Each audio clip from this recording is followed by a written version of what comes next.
Hermana, en esta vida yo seré la reina. Capítulo 8. Baile de debutantes. Mientras las criadas trabajaban en la decoración, Ariadne se retiró a su habitación para vestirse. Dos nuevas sirvientas, Ana y María, la ayudaron con el maquillaje y el peinado. Ana, con experiencia en embellecer a damas de la nobleza, resaltó los rasgos fríos y elegantes de Ariadne, con un maquillaje sutil pero efectivo. Al verla transformada, sus doncellas quedaron asombradas por su belleza. Mientras tanto, Sancha le informó sobre Isabela, quien ha estado recibiendo vestidos de la prestigiosa boutique Collezione durante toda la semana. En lugar de mostrarse, Ariadne se alivió, pues eso significaba que Isabela estaba concentrada en su propia apariencia en lugar de tramar algo en su contra. Ariadne se vistió con un elegante vestido de seda micado color marfil, diseñado para disimular sus curvas. Sancha le colocó el valioso collar, el corazón del profundo mar azul, y aunque Ariadne lucía radiante, se sintió algo incómoda con el ajuste del vestido. Sancha le explicó que usaron un nuevo método con un gancho en lugar de las tradicionales vendas de algodón, asegurándole que muchas damas nobles lo usarán en secreto.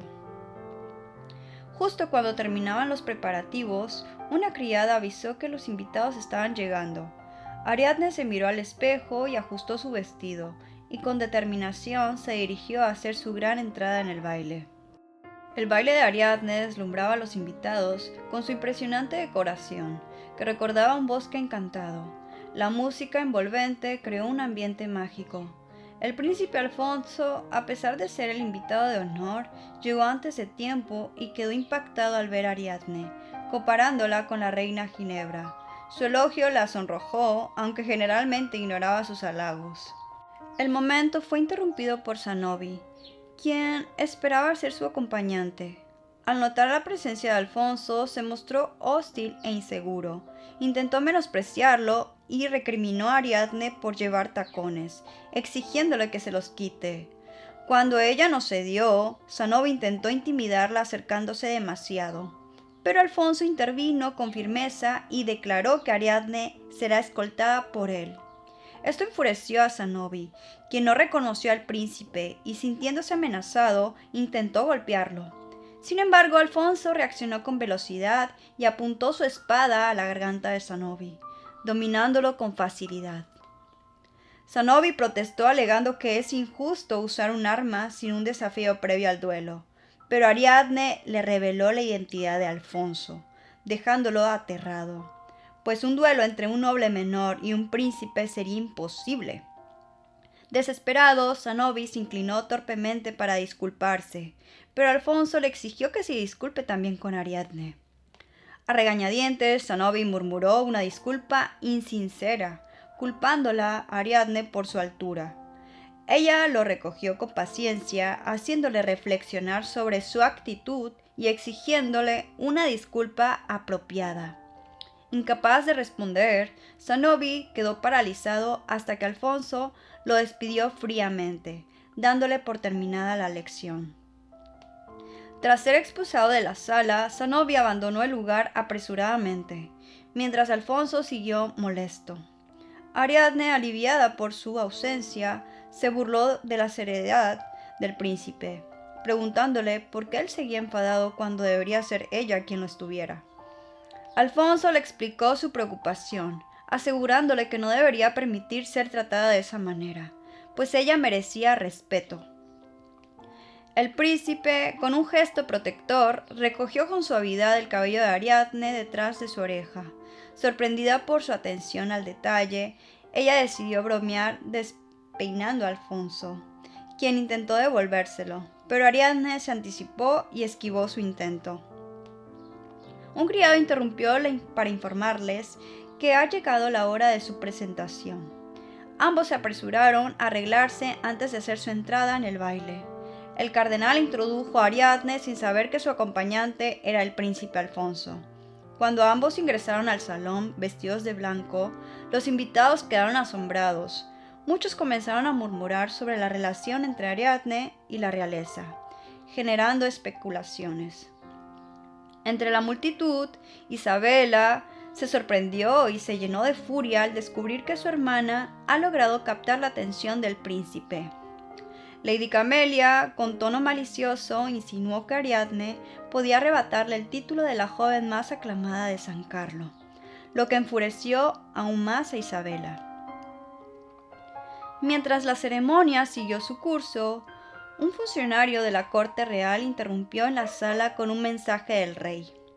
Ariadne y Alfonso se miraron, desconcertados, pues ni siquiera el príncipe esperaba tal anuncio.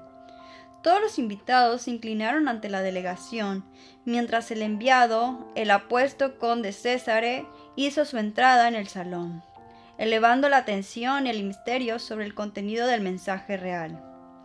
El conde Césare, delegado del rey, avanzó hacia la plataforma donde se encontraba el cardenal y leyó el rescripto real en voz alta. El rey elogiaba a Ariadne por su devoción y su servicio al reino en el pasado, y anunció que ha enviado a Césare como su pareja debutante. Esto dejó atónito a los presentes, que mostraron su respeto al conde como si fuera el propio monarca. Tras intercambiar saludos con el cardenal, Césare se acercó al estrato donde se encontraba Ariadne y Alfonso. Al ver la situación, comprendió de inmediato lo que ocurre, y con una sonrisa burlona, fingió sorpresa al reconocer al príncipe. Con arrogancia, recordó que Alfonso que estaba allí en nombre del rey y le sugirió que se haga a un lado. Dado que la orden proviene del monarca, Alfonso no pudo desafiarlo. Ariadne, sintiéndose atrapada, dudó antes de tomar la mano de Césare, que le extendió con su característico guante de piel de ciervo. Mirando a Alfonso con pesar, aceptó resignada. Césare, notando la incomodidad de ambos, besó teatralmente la mano de Ariadne, provocando aún más a Alfonso. El príncipe, aunque molesto, mantuvo la compostura y se despidió con una sonrisa amarga, asegurándole a Ariadne que se verán más tarde. Ella en silencio se disculpó con él en su mente. Mientras tanto, Césare disfrutaba de su victoria. Aunque había asistido al baile en contra de su voluntad, ahora se sentía complacido al ver la reacción de Alfonso. Además, descubrió que su percepción de Ariadne estaba equivocada. Siempre la había considerado descuidado y hosca, pero ahora, vestida con elegancia y maquillada, la encontraba sorprendentemente hermosa. Su vestido realzaba sus rasgos y figura, lo que captó su atención más de lo que esperaba. Parecía que la historia estaba cargada de intrigas y manipulaciones, con César intentando apoderarse de todo lo que Alfonso valoraba, y con Isabela tramando en las sombras para desacreditar a su hermana. Césare siguió su juego de seducción con Ariadne, disfrutando de la incomodidad de Alfonso y atención de los invitados. A pesar de los intentos de Césare por encantarla, Ariadne se mantuvo fría y distante, recordando el desprecio que él le mostró en su vida pasada. Por otro lado, Alfonso, visiblemente afectado por la situación, se apartó y observó en silencio, hasta que Isabela aprovechó la oportunidad para acercarse. Con una maniobra teatral, rompió un jarrón para llamar la atención del príncipe y forzar un baile con él. Aunque desde el exterior parecían una pareja ideal, Alfonso no mostraba interés en ella. Isabela, desesperada por captar su atención, intentó iniciar conversaciones triviales, pero Alfonso solo reaccionó con entusiasmo cuando ella mencionaba a Ariadne. Esto encendió la frustración de Isabela, quien esperaba que su plan para desacreditar a su hermana tuviera éxito. Posteriormente, Isabela siguió esperando ansiosamente el momento en que su trampa se active, convencida de que lograría separar a Alfonso de Ariadne. Isabela, eufórica tras bailar con el príncipe Alfonso en el baile de debutantes, disfrutó de la admiración de sus amigas y mintió sobre cómo consiguió su lujoso vestido. Mientras tanto, su hermana Ariadne, menospreciada por la belleza y popularidad de Isabela, debió de bailar con el conde Césare en su primer vals oficial. Más tarde, Alfonso buscó a Ariadne y le pidió bailar con ella. Durante el vals, hablaban sobre Isabela y Alfonso, demostrando su indiferencia hacia su belleza y valorando más la nobleza y el carácter. Sin embargo, en medio del baile, el vestido de Ariadne se rasgó, exponiéndola a un momento de vulnerabilidad. Después de que su vestido se rompiera en medio del baile, Ariadne se quedó paralizada y avergonzada, mientras la gente murmuraba y la observaba. Alfonso, con un gesto protector, la cubrió con su capa y se la llevó fuera del salón del baile para evitar más humillación. En la privacidad de su habitación, Ariadne rompió en llanto, recordando las crueles palabras de Isabela sobre su cuerpo. Alfonso, conmovido por su angustia, la consoló con abrazos y palabras reconfortantes. Aunque Ariadne temía haber sido el centro de atención y ridiculizada, Alfonso minimizó la situación y le aseguró que nadie la vio claramente. Cuando Ariadne revisó la magnitud del daño de su vestido, Alfonso, sin poder evitarlo, expresó que su apariencia es hermosa, lo que la dejó sin palabras. Él, avergonzado por su propio comentario, enrojecido, revelando sus sentimientos por ella. Después de consolar a Ariadne, Alfonso salió directamente de su habitación para evitar rumores. Sin embargo, la experiencia lo dejó pensativo sobre la vulnerabilidad de las mujeres en sus espacios privados y el riesgo que presentaría si los hombres pudieran entrar sin restricciones.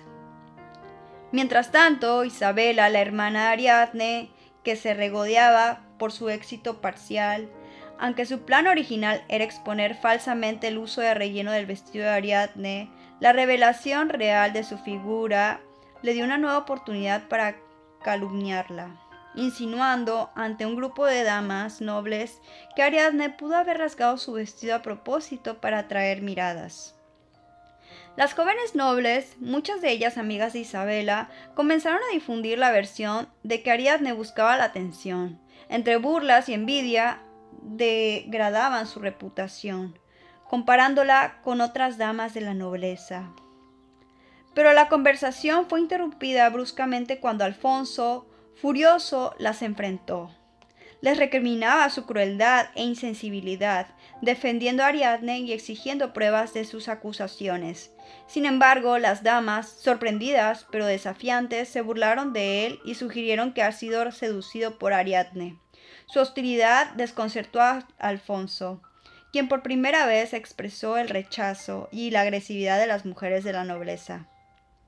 Justo cuando Alfonso se enfrentaba a la hostilidad de las nobles, la condesa Márquez intervino para defender la dignidad de Ariadne, y con su autoridad y experiencia de la alta sociedad, reprendió a las jóvenes por difundir calumnias y las avergonzó por su falta de empatía. En especial señaló a Isabela, recordándole que su padre, un hombre honorable, seguramente querría que sus hijas se apoyaran entre sí. Sin embargo, el comentario de la condesa dejó claro su desprecio por la madre de Isabela, lo que la humillaría aún más. Isabela, al darse cuenta de que no puede enfrentarse directamente a la condesa, recurrió a su táctica habitual, a hacerse la víctima.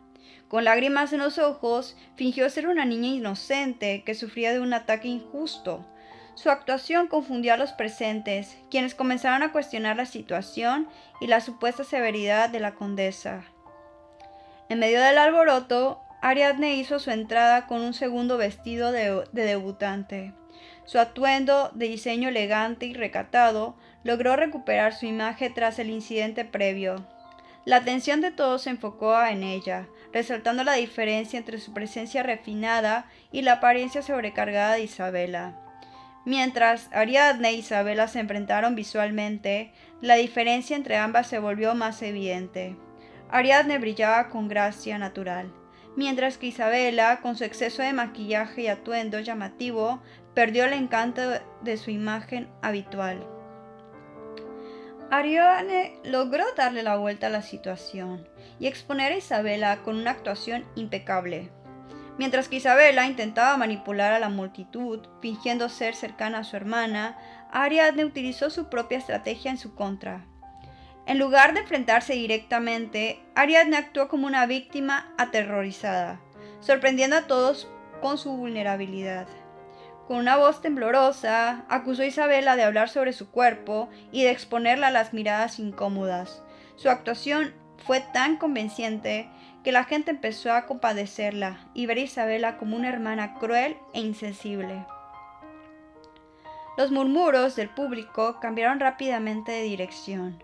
Ahora Isabela era la villana que ha ignorado los sentimientos de su hermana menor y la ha expuesto como a una situación demasiado humillante. Las acusaciones implícitas sobre el supuesto trauma de Ariadne hace que la sociedad de San Carlos reaccione con indignación.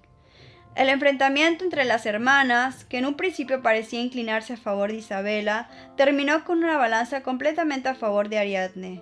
Ahora Isabela quedó expuesta como una manipuladora insensible, mientras que Ariadne ganó la simpatía de la multitud sin elevar la voz ni perder la compostura. En ese momento marcó un punto de inflexión en la dinámica entre ambas. Ariadne, en que su vida pasada siempre fue la víctima de la manipulación de Isabela, ahora demostró que ha aprendido de sus errores y ahora tiene la fuerza para defenderse. La forma en la que intervino en los papeles en público fue magistral. Transformó a Isabela en la villana de la historia sin levantar la voz ni mostrarse agresiva. Con una actuación calculada logró que la sociedad la vea como la víctima y desacreditara por completo a Isabela. En privado, en las escaleras, Ariadne dejó ver su verdadera evolución, ya que no es una niña indefensa de antes, y su amenaza susurraba y su mirada depredadora dejaban en claro que no solo ha aprendido a jugar en el juego social, sino que estaba dispuesta a usar cualquier táctica para no volver a ser la que sufre. Isabela, por primera vez, se encontraba en el extremo opuesto del poder. Su reacción, insultos desesperados, intento de violencia física y finalmente el miedo demostraba que no esperaba esta versión de Ariadne. El mensaje final de Ariadne fue escalofriante. Isabela puede haber perdido esta batalla, pero la guerra entre ellas acaba de comenzar. El control de Isabela sobre la alta sociedad en San Carlos comenzó a requebrarse. Aunque intentaba manipular en su círculo con chismes y difamaciones, la grieta en su influencia se hacía evidente cuando Julia la dejaba en evidencia y decidía acercarse a Ariadne.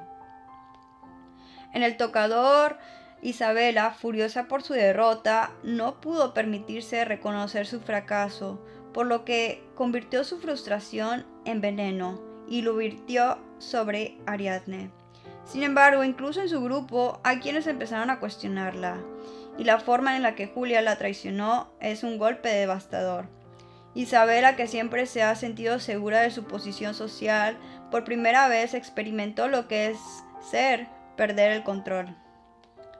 Por otro lado, la llegada de Julia a Ariadne sugirió que no todas las jóvenes nobles son tan fáciles de manipular. Julia no solo rechazó el juego de Isabela, sino que reconoció el valor de Ariadne y le extendió la mano en un gesto de que podría cambiar la dinámica de la alta sociedad. El encuentro con Julia fue especialmente significativo porque presentó una diferencia clave entre esta vida y su anterior. En su primera oportunidad, Ariadne no tuvo verdaderas amigas, pero ahora, gracias a su actitud más estratégica y mesurada, estaba comenzando a formar conexiones genuinas. Su emoción por la invitación a la merienda demostró cuánto significa para ella este cambio. Por otro lado, su manejo del presupuesto para el baile fue impresionante. Su conocimiento de economía y administración no solo le permitió organizar un evento exitoso con un presupuesto limitado, sino que incluso logró devolver dinero. Algo impensable en un hogar donde Lucrecia ha derrochado recursos durante más de 2 décadas. El hecho de que utilice la contabilidad por partida doble y una técnica avanzada en esa época y la explicación de su método de compra inteligente revelaron una madurez y astucia que contrastaban con la imagen que el cardenal tenía de ella. Su capacidad de administración se convirtió en una amenaza directa para Lucrecia, lo que seguramente traerá más conflictos en un futuro. El llamado del cardenal a Lucrecia parecía un presagio de confrontación. ¿Será que ese es el comienzo de la caída de Lucrecia? Ariadne logró organizar un baile con un presupuesto reducido, lo que dejó en evidencia la mala administración de Lucrecia. El cardenal, furioso por los gastos excesivos de Lucrecia e Isabela, decidió reducir su autoridad en la administración del hogar y transferir responsabilidades a Ariadne. Mientras tanto, Ariadne sospechaba que Isabela saboteó su vestido en el baile para humillarla, pero no tenía pruebas suficientes para acusarla. Con paciencia, decidió esperar el momento adecuado para exponer a su rival, acumulando pruebas poco a poco. Como primera acción estratégica, consiguió degradar a María, una criada posiblemente involucrada en el sabotaje, enviándola a trabajar en la cocina y reemplazándola con Vicenta.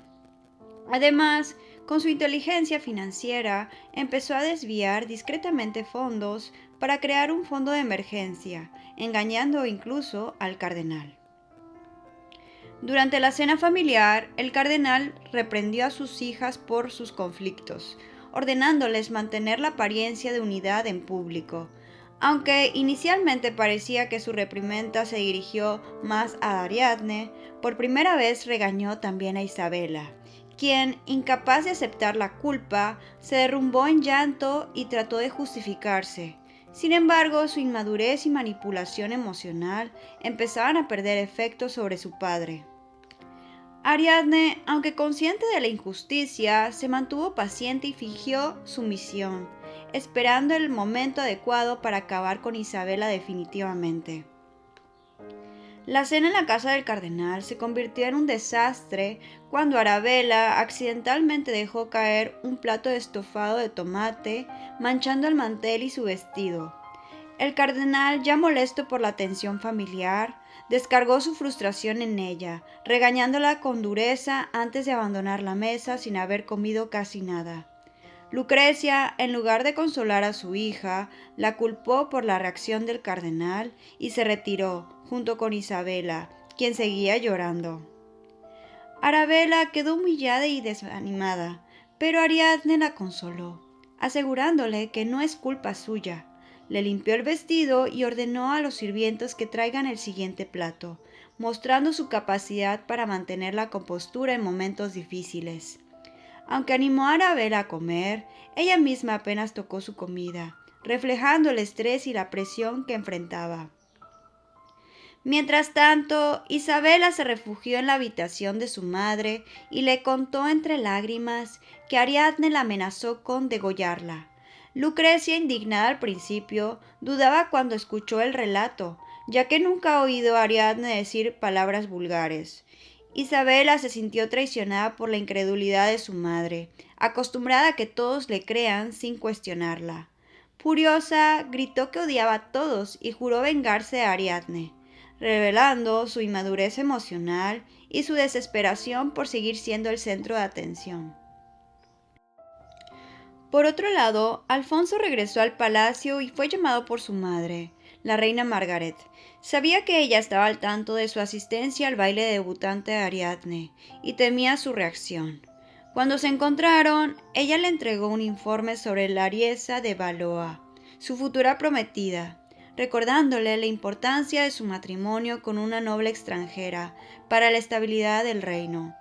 Alfonso, atrapado entre su deber y sus sentimientos por Ariadne, enfrentaba un dilema cada vez más complicado. Alfonso descubrió que su madre ha estado organizando su matrimonio con la princesa Lariesa de Gálico, prima lejana del rey Felipe IV, dado que su prima cercana, la princesa Auguste, está fuera de consideración por razones de parentesco. Lariesa era la candidata más adecuada para asegurar una alianza entre reinos. La reina le informó que una delegación diplomática llegará el próximo mes para negociar los términos de la unión y le advirtió que debía comportarse adecuadamente para evitar rumores sobre su relación con Ariadne. Alfonso, molesto por la frialdad de su madre, insistió que Ariadne no es simplemente otra dama. Pero la reina le recordó su condición de bastarda y cómo eso hacía imposible cualquier matrimonio entre ellos. Además, le advirtió que prolongar su cercanía con Ariadne solo perjudicará su reputación y sus posibilidades de un buen matrimonio.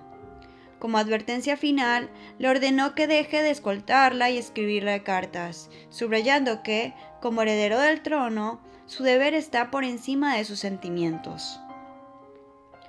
Por otro lado, César, acostumbrado a que las mujeres lo busquen, se enfrentaba al problema de que Ariadne no mostraba interés en él.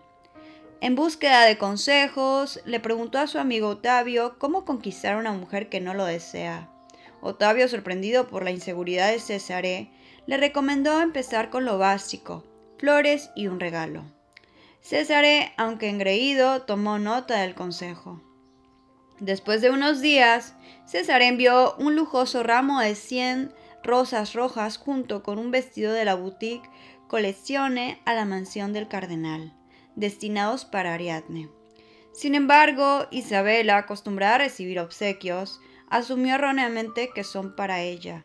Cuando el criado le informó que los regalos están dirigidos a Ariadne, su alegría se convirtió en indignación, rompiendo su abanico en un arrebato de ira.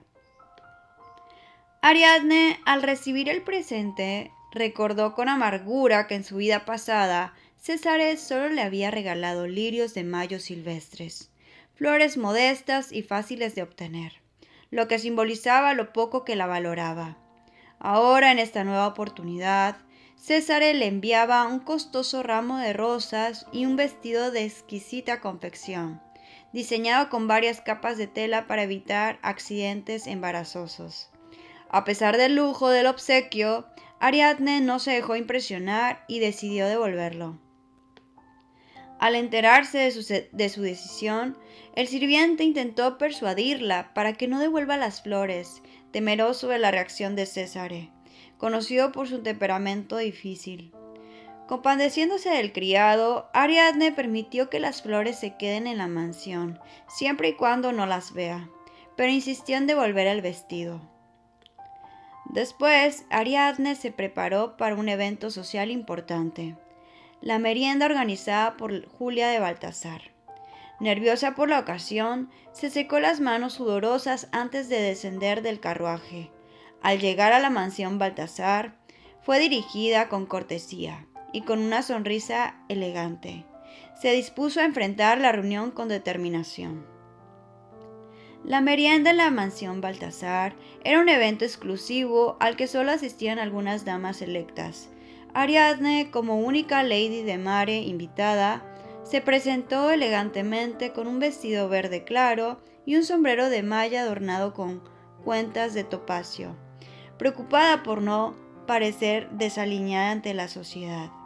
Al llegar a la mansión, recibió diversas miradas de las chicas presentes, algunas curiosas, otras críticas, pero Julia, la anfitriona, la acogió cálidamente, destacando su presencia y dándole la bienvenida. Julia presentó a las demás invitadas, Lady Rinaldi, Lady de la Torre y otras conocidas, incluyendo a Camelia de Castiglione, amiga de Isabela. Aunque Ariadne apenas conocía algunas, saludó adecuadamente y mostró su cortesía. Durante la merienda, las conversaciones no tardaron en centrarse en los hombres, lo que era inevitable entre jóvenes de su estatus. El tema de conversación principal fue la propuesta de matrimonio que había recibido Lady Gabriele, de parte del hijo mayor del marqués Montefeltro. Una reunión que podría asegurarle una vida de prestigio y poder, dado el gran feudo de la familia Montefeltro. Las demás chicas se mostraron envidiosas y admirativas, con Julia señalando lo afortunado que sería Gabriele si el matrimonio se concretaba, pues ello le traería una posición aún más alta en la nobleza. Sin embargo, Gabriele no compartía tanto su entusiasmo. A pesar de ser una excelente oportunidad para asegurar su futuro, se cuestionaba si realmente encontraría la felicidad en un matrimonio con Petruccio, el hijo del marqués, un hombre considerado, pero no precisamente un príncipe encantador. Julia comprendía sus dudas, aunque no compartía sus inseguridades, pues tenía una visión más práctica sobre el matrimonio, influenciada por las enseñanzas de su madre. La conversación, luego de un suspiro de Camelia, derivó hacia su propio prometido, Ottavio, lo que generó aún más chismes y especulaciones sobre las relaciones y futuros matrimoniales en la alta sociedad. Camelia estaba preocupada porque su prometido Ottavio parecía más interesado en Isabela. Ottavio es un hombre atractivo y de buena familia, lo que lo convertía en un partido deseable, pero su falta de apoyo hacia Camelia la hacía dudar de su futuro con él. La situación empeoró cuando Isabela la humillaba en público, lo que provocó que las demás jóvenes se unan en su contra. A medida que la conversación avanzaba, el grupo de chicas liderado por Julia, Felicite y Cornelia expresaban su desagrado por Isabela, quien ha causado problemas en varias ocasiones. Aunque al principio fingieron no estar interesadas en los chismes, pronto el resentimiento contra Isabela se hacía evidente, y todas comenzaron a compartir experiencias negativas sobre ella. Camelia, angustiada por la situación con Ottavio e Isabela, rompió a llorar y se retiró al tocador para recomponerse. Mientras tanto, la conversación cambió de rumbo y se centró en los hombres más atractivos e influyentes de su círculo social, el príncipe Alfonso y el conde Césare. Surgió un debate sobre quién es el mejor partido. Alfonso, el príncipe heredero, es visto como un hombre honorable y digno de admiración, mientras que Césare es extremadamente atractivo, pero con una reputación dudosa, ya que se rumoreaba que ha coqueteado incluso con mujeres casadas. La discusión creó dos bandos entre las chicas, unas que preferían la seguridad y el estatus de Alfonso, mientras que otras no podían resistirse al encanto físico de Césare, a pesar de sus defectos. En medio de las risas y la charla animada, Camelia regresó del tocador con el rostro limpio de lágrimas y se unió a la conversación. Sin embargo, en lugar de olvidar el conflicto anterior, decidió encontrarle a Ariadne que Isabela habló mal de ella en su baile de debutante, acusándola de haber rasgado su vestido intencionalmente para llamar la atención del príncipe Alfonso. Esta revelación enfureció a Ariadne, quien ya conocía bien la naturaleza manipuladora de Isabela. Aunque el ambiente seguía siendo de diversión y camaradería, Ariadne, quien estaba furiosa tras enterarse de que Isabela ha estado difundiendo rumores malintencionados sobre ella.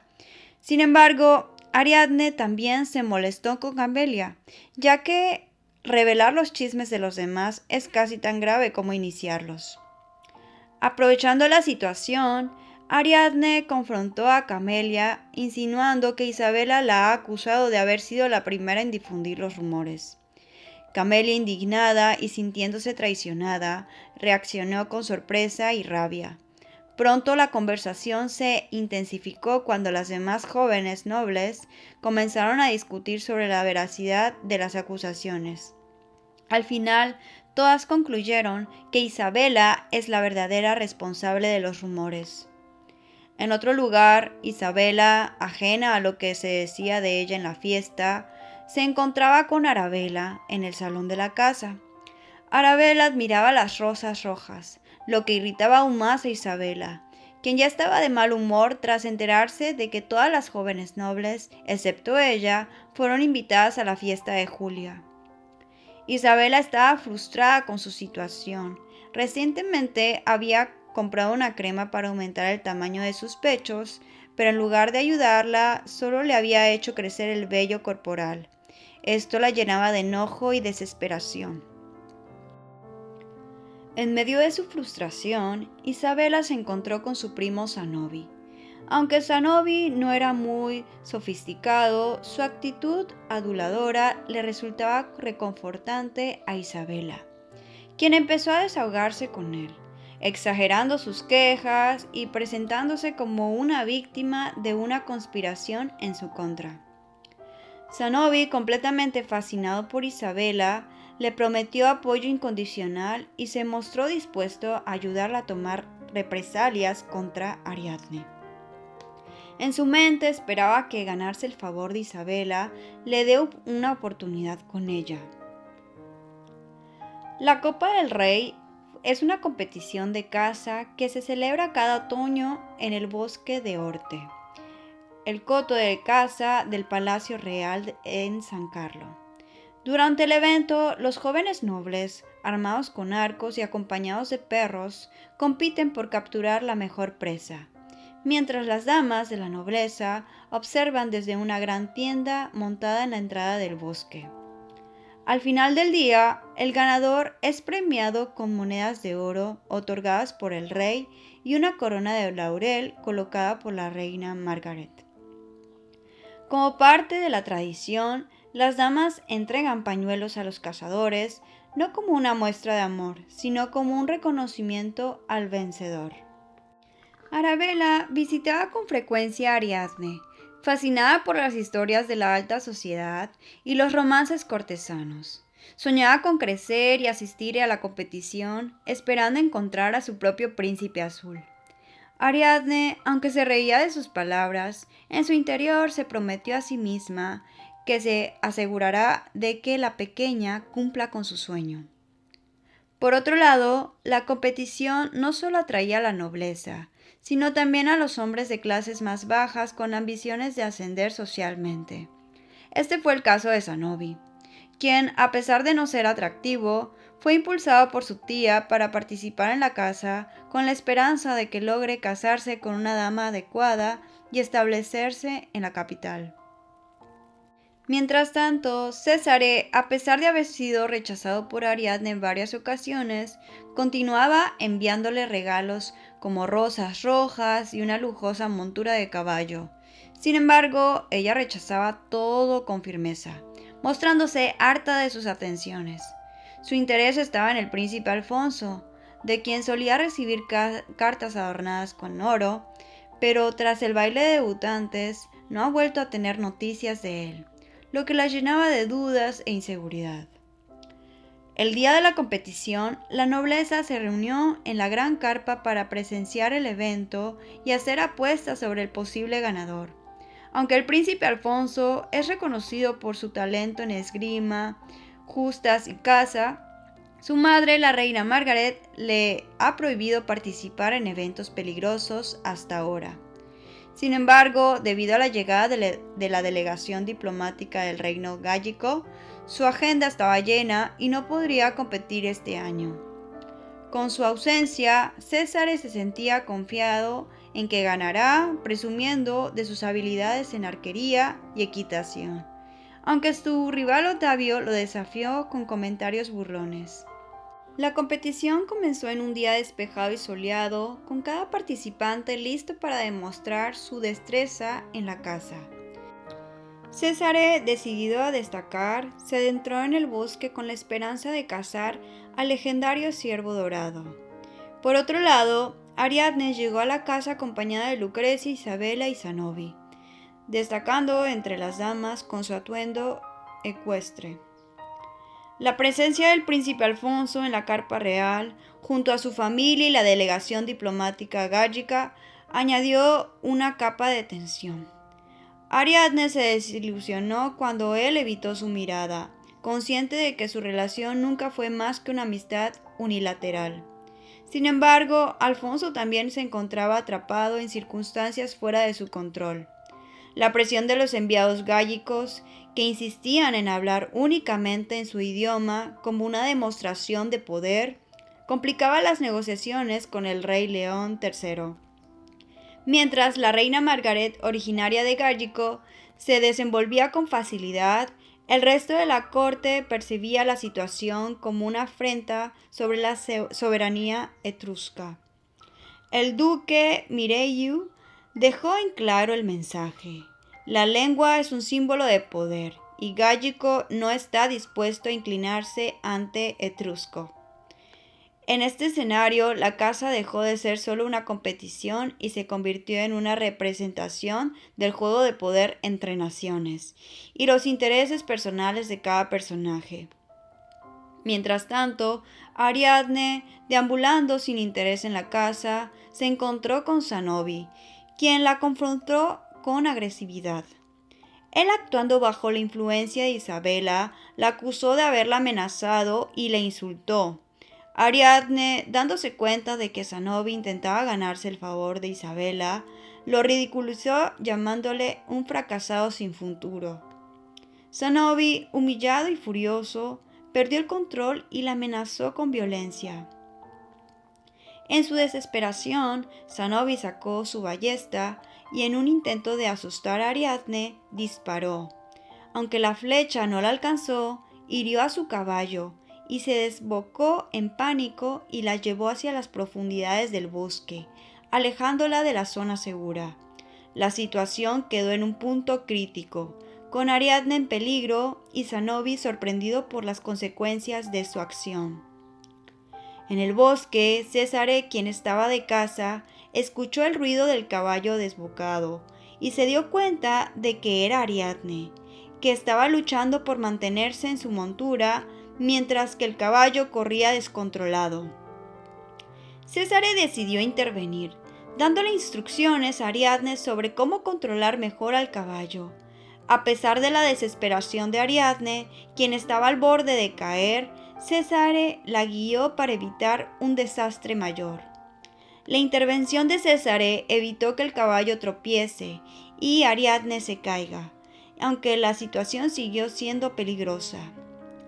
Césare se apresuró a galopar hacia el caballo de Ariadne, dándole instrucciones urgentes para que retire los pies de los estribos. A pesar de sus esfuerzos, el pie izquierdo de Ariadne se quedó atrapado. Con gran destreza, Césare la levantó sin esfuerzo y la trasladó al caballo negro, pero debido a un mal movimiento, ambos caballos cayeron. Pero Ariadne, aun con el pie atrapado, se tambaleó y se abalanzó peligrosamente mientras Césare intentó evitar que ambos caigan completamente. Finalmente, Césare saltó al caballo e hizo que éste se desplace para salvarse. En el proceso, Ariadne y Césare cayeron al suelo, rodando en un movimiento que liberó el pie de Ariadne.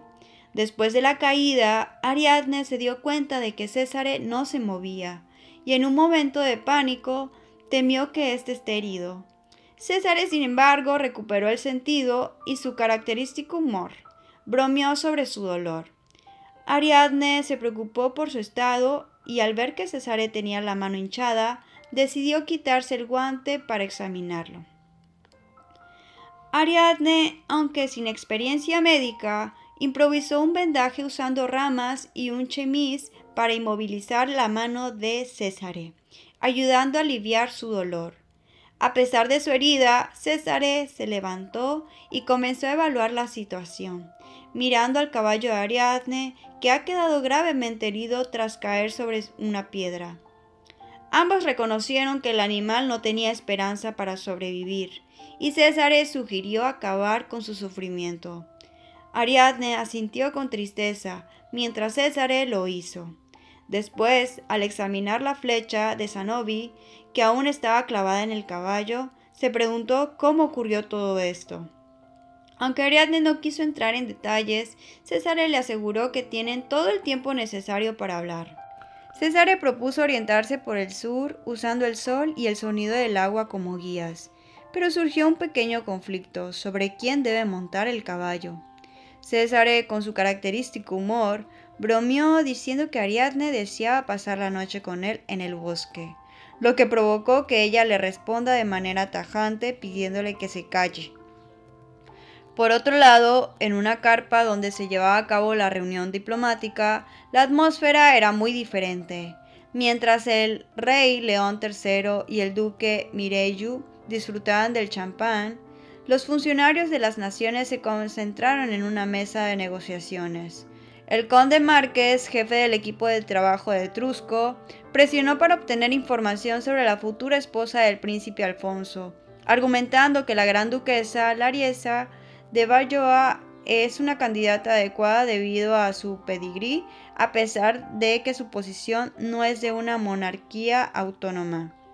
Sin embargo, la delegación de Gallico respondió sarcásticamente, mencionando otras posibles alianzas que podrían ser más favorables. El intercambio se intensificó cuando el conde Márquez mencionó el matrimonio del príncipe con la gran duquesa Susanne, quien había fallecido debido a una pandemia y que la hermana menor, Lariesa, fue elegida como la nueva prometida. Finalmente, el conde Márquez reveló su verdadera intención, pidiendo que se añadan cañones y el proceso de fabricación de pólvora del ejército de Gallico a la dote acordada. Este giro de las negociaciones creó una fuerte tensión en la mesa. Hola, hola, si este contenido te ha gustado, no olvides darle like y coméntanos qué te ha parecido.